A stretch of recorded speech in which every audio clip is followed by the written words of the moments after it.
Have you ever thought that God has something to teach us through every single experience, circumstance, and thought that we have in a given day?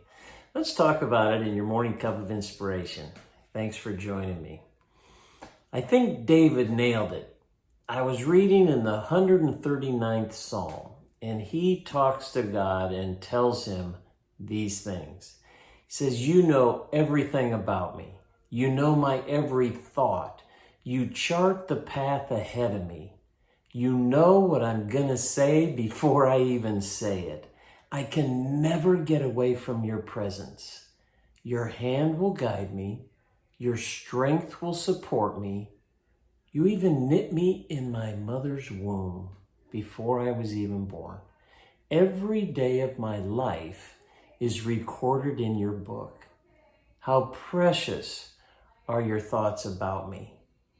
If those things are true, if he's charted our path, he knows every thought, he knows everything about us, he knows what's going to happen, why would we not think that every single day, every thought, every experience we have is something that he is choosing for us to experience, to learn from?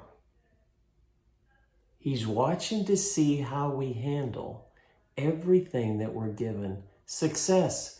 How do we handle success? Failure. How do we handle failure? How about money? The money that he gives us. He's watching to see how money will influence our life. Power, influence that we're given in the positions that we have, the positions that he's placed us in. Are we going to use them to further his kingdom? Are we going to use them to influence people positively? What about temptation?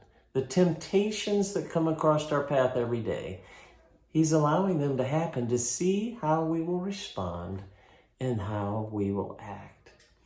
I pray today that you expand your thinking, expand your mindset, and realize that God has put every experience you're going to have today across your path to see how you handle it. And I think if we have this prayer, God will help us be successful. Listen to this prayer as we close out Psalm 139 that David prayed. "Search me, O God, know my heart. Test me, know my thoughts. Point out anything in me that offends you, and lead me along a path of eternal life." Let's respond to every experience today in a way that it leads us to the path of eternal life that Christ has for us. Hey, God bless. Thanks for joining me for that morning cup of inspiration, and we'll see you next time.